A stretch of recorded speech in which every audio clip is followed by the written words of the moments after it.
In our first year of owning our Jeep JLU, we didn't have a YouTube channel. In fact, having a YouTube channel never really even crossed my mind. But we did take some amazing overland journeys. Before we did, we needed to get the Jeep set up and equipped for the terrain that we might encounter. Now I want to be clear, you don't need a well-equipped Jeep to get out there and start overlanding. But I know me, and I know I'm exactly the type of person that can bite off more than I can chew. Knowing this, and knowing that I would definitely be taking risks, I really wanted to prepare the Jeep for some extreme terrain, to avoid having to turn around because I wouldn't be able to make it through. I wanted to be in a vehicle that was overbuilt rather than underbuilt, because I knew we would be pushing the limits. Think of it as risk mitigation. Let's back up a second. How did we even end up with a Jeep JLU? And why did we select this vehicle? How did we get here? Well, the truth is, it all started with these two little ragamuffins, Cooper and Kaia. When these two first joined the family, at about 9 weeks old, we immediately wanted to get them out into the outdoors. In fact, I had visions of these guys being my trail dogs for mountain biking. But it just so happened to be winter. So on one of those very first trips out, we loaded them up in the truck and took off up Wentworth Springs Road toward Uncle Tom's cabin in the snow. It didn't take long for us to get into snow so deep we were near stuck and couldn't make our way up the hill. In fact, I remember that day having to back up in my own tracks for about a half a mile before I could turn around safely. We both knew right then that we needed a more capable vehicle to afford us the ability to go where we wanted to go. And these two, they've been snow dogs ever since. So why a Jeep? Now there's no question that a Jeep does not drive as nice as an IFS vehicle, so something like a Ford Bronco or a Toyota. However, I've been around long enough to know that the capabilities of a solid axle are just better for the things we're going to do. Now my buddy Joe is doing a pretty good job proving me wrong with these portals, but this is not a very common build. I can't wait to see what this thing will do in the snow this winter. Now, is a solid axle really needed for overlanding? In most cases, absolutely not. But it is a nice piece of insurance should you get yourself into a pickle requiring better articulation. Remember, I'm the dummy that pushes a little farther than most and takes more risks for better or worse. And the simple chassis and solid axle of a Jeep really makes it easy to modify and repair myself. Let's face it, the Rubicon Trail is right here in my backyard, and this setup is perfectly capable for that. Another big plus to the Jeep is the aftermarket support industry is massive. All of the components that you might need to upgrade are supported by several vendors. I'll get into this in more detail later as I go through the modifications that we made. Okay, but why a Rubicon? In a nutshell, it's for the 4-to-1 transfer case and the diff lockers front and rear. That's pretty much it. There are some other nice to have features with the Extreme Recon package, like the heavy duty front Dana 44 axle with cast steel knuckles, improved performance brakes, and the reinforced and raised track bar. But the T-case and the lockers were the real clinchers for me. So let's start with the wheels and tires, because the suspension needed is partly a result of this selection. This Jeep came stock with 35-inch tires. Now for rock crawling and snow wheeling, I would love to have 40s, but that's just not practical for gas mileage, and it really puts the Dana 44 axles at a mechanical disadvantage that will eventually result in damage. So we went with 38s, which frankly is probably pushing the limits as well, but I can drive with a little finesse and caution. This really made a big impact on the abilities of the Jeep in many situations, including ground clearance, rock crawling, and the ability to really air down and take advantage of a much larger sidewall for compliance and grip. And it really helps when we're in deep snow. 40-inch tires would definitely require Dana 60 axles and a 4.5-inch suspension, which is a much bigger investment. Regarding the wheels, my goals were to keep the weight down, ensure I could air down without losing the bead in the middle of nowhere, and to also have a wheel that's legal on the highway and tire shops would service. So we went with the Method wheels with their patented bead grip technology. For suspension, we chose to go with Metalcloak's 3.5-inch game changer. There's no question in my mind that this is some of the best suspension components money can buy. My first inclination was to go with a long arm kit, but I was talked out of it. Looking back now, I know it would have been more work and potentially have a bigger impact on the warranty because you're removing stock brackets from the frame. However, I think the Jeep would ride a bit smoother over some of the conditions that we encounter. One other change I would make is stiffer springs in the rear. When we are really loaded up for overlanding, the back of the Jeep tends to squat and really gets pretty squishy. Take note that Metalcloak now offers something called Rocklander JL suspension, and if you let them know you will be loading the vehicle up, they can provide taller springs as well. To get even more value out of the suspension in the form of up travel, I'm also going to be installing the Metalcloak Overland tube fenders and their high clearance inner fenders as well. They've been sitting in the garage waiting to be installed for some time now. One other thing I would have liked to add would have been a hydro assist. Our steering is actually really good, but I think this would still improve drivability and potentially take some stress off the steering gearbox. Another additional option would be a good sector shaft brace, and we may still add this in the future.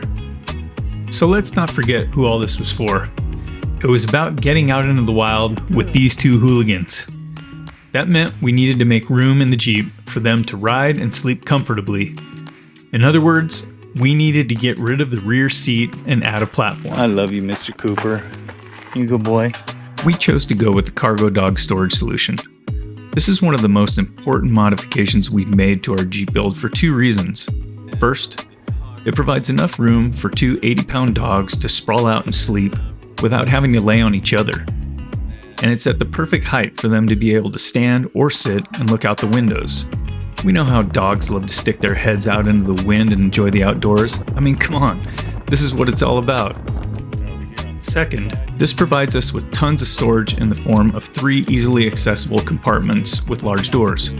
I use the driver's side to store all of my recovery gear, and the passenger side to store all of the essentials for the doggos. My grandson Braden, he loves to call them doggos, and I love that. So let's talk about bumpers real quick, which also impacts the spare tire situation. The Jeep came with plastic bumper stock, so we needed to add metal bumpers with clearance for approach and departure angles, the ability to hold up to smashing on rocks, and the ability to support a winch on the front. We selected the Metalcloak bumpers, and they've been really good to us. I love their front skid plate for protecting the electric sway bar disconnect. Now, we originally went with the Adventure Rack Systems roof rack, so the Metalcloak rear bumper just made sense. But in hindsight, I wish I had selected the AEV rear bumper and spare tire carrier.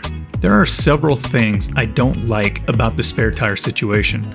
I think this is just too much weight on the rear tailgate, even with the TerraFlex aftermarket hinge, resulting in flexing, rubbing, and just not really closing perfectly like the stock hinge solution. I'd really like to get the weight of the oversized spare off the tailgate and have the potential to carry even more, like Rotopacks, a Roam box, and even axe and shovel back there. Also, this TerraFlex hinge and tire carrier leaves a gap for dirt and water to enter into the tub of the Jeep, and it shows. So this is something we'll be changing for sure in the future. Hey, real quick, if you find this useful, don't forget to like and subscribe. Let's also go ahead and mention other modifications for protection. We added a full set of Metalcloak skid plates under the Jeep to protect components from damage. We also added what I'll call real rock sliders, so we don't have to worry about body damage around the doors. If you don't plan to be crawling over rocks or tree branches, then these might not be necessary. But we bashed the heck out of ours, and I'm pretty happy with this decision. So I'm not going to cover the roof rack here, because I've covered the changes we made there in a separate video. But I'll provide a link down below to that video. I've also talked about the Rotopacks in the past, so I won't go into great detail here, but I will say the nozzles are kind of a pain to use. I did stumble onto a company called AI13 that manufactures all metal nozzles for the Rotopacks, so I may give those a try. I'm still a big proponent of the hinge steps. In fact, I really don't know how I'd manage getting the tent on the roof without them. There is something else I wish I had done on the exterior of the Jeep, and maybe it's not too late. We go through a ton of terrain where the trails are just incredibly narrow. or sometimes just severely overgrown because they haven't seen a vehicle in years. A clear wrap to protect the paint would have been a good idea to cut down on all of those pinstripes. But to be honest, they kind of feel like a badge of honor. This Jeep is not a mall crawler. Ah, you gotta love the sound of fresh pinstripes.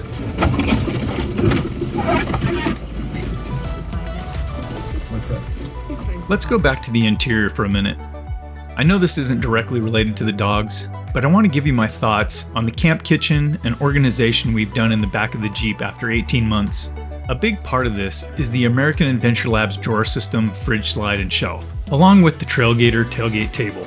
This is clearly a big part of the modifications we made to the Jeep, and it was a really tough decision. Is this stuff really necessary?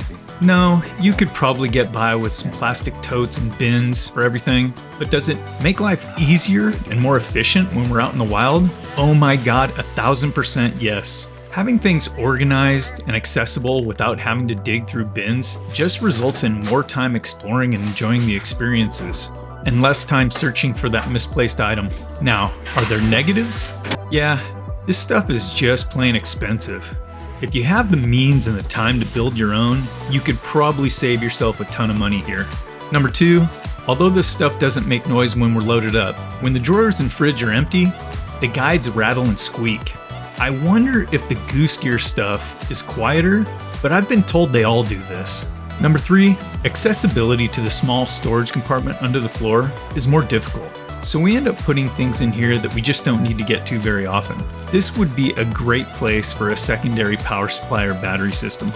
And last, my wife and I fight over who gets which space, and I lose every time. There's one more really cool item on the interior that I never mentioned before. It's something called Thinskinz. If you have a couple of golden retrievers living in your backseat too, I suggest you check these things out. They essentially cover and protect the inner door panel from toenails, drool, and just about anything else the pups might do back there. Let's take a brief second to talk about the Kraken tire inflation system. For us, this has been awesome, but we did experience a hiccup after installing the control unit in which the system would cut out intermittently when we were airing up. Landon from Epic gave us some tips on how to resolve the issue. Look, if you're going to be spending this much time off-road, you're going to need a tire inflation system so you can really air down. The key for me is this sits under the seat and out of the way versus compressor systems that you have to store somewhere. Let's face it, there's not a lot of room in these Jeeps, and I don't recommend putting these things under the hood where there's a substantial source of heat. The last thing I want to touch on today is the Overland Vehicle System's 270-degree awning. I absolutely love this thing, but for one exception. This thing has saved us from heat and blazing sun, and it's provided shelter from thunder showers and downpours. It provides places to hang lights, and we can even use it to dry wet clothes and towels. You can also purchase walls that can be zipped in to provide a complete enclosure if you like. My only complaint is the weight. This 270 awning folds out in 2 parts. One that extends around the back of the vehicle, but there's also a portion that extends to the front. Although this is a huge amount of shade and comfort, I think the smaller and lighter 270 might be a bit more practical if you want to keep the weight down. So this video was an effort to share my short story of how we got to this point, and share my thoughts on some of the things we use to enable our overlanding and camping with the dogs in remote places. If you'd like to see a more detailed review of the things we covered today, or if there are other items and aspects that you would like to learn more about, please let me know down in the comments, or feel free to reach out. Until next time, I hope you can get out there and enjoy the wild. And thank you so much for watching.